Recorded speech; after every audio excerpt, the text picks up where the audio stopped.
So I think being made a fellow of the Institute's really kind of a reflection of hard work over a long period of time. I was lucky enough in the early part of my career to spend quite a bit of time with quite a few senior members of the profession, and I guess I always looked up to them and wondered if I might be able to ever hang around for long enough and make enough of a contribution to the Institute to get to that level myself. So I'd like to see the Institute become more of a mouthpiece for some of the critical issues that are facing New Zealand.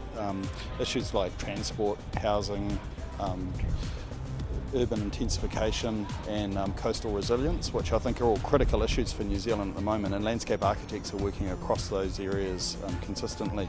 And right now I think the Institute's a little bit silent on some of those key issues, and I think one of the recent examples is the negative publicity around the development of cycleways around Auckland.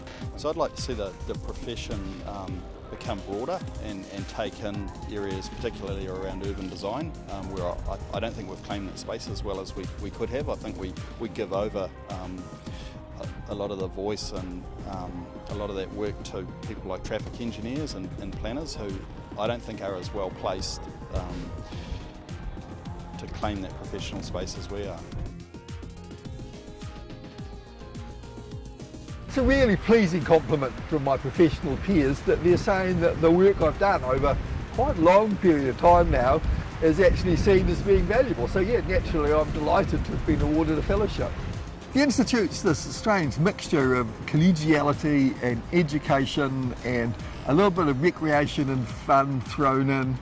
But I think it's also this great opportunity for advocacy for the profession and advocacy for the landscape, which as the landscape has more and more pressure put upon it, it really needs people to advocate for it, and that's an important role that the Institute can play. The earthquake is this strange double-edged sword, because on the one hand it is of course tragic, and on the other hand, from a landscape point of view, it has created a myriad of exciting opportunities, many of which are really going to do something good for the city.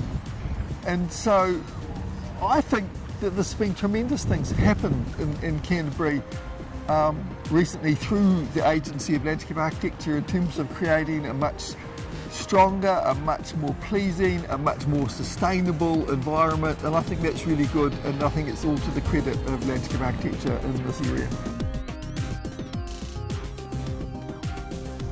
I'm very proud to be named a Fellow of the NZILA. It's great to be recognised for the work that I've put in through my contributions to the NZILA and I guess through my practice as well. What does the Institute mean to me? I guess we're a bunch of like-minded people. We're all on a very similar path. A lot of us practice very differently, but we want to go to the same place. We want more for our profession, and so what they mean to me, they lobby on my behalf. They represent my interests. The direction that the profession's going in. Look, I think I can think of three answers to that. One would be weather patterns, climate change. I think there's a very big role for us. Engineers can do a lot of it, but I don't think we want to live in that world. I think landscape architects need to be very involved in that, and they need to take a leadership role. Densification, I think we can play a much bigger role in that.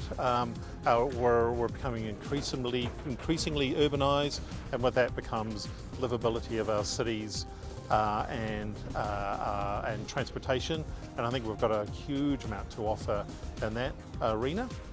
And I guess the third one is leadership, and I think engineers, planners and architects are taught that they lead projects, and we're not, and we need to turn that around.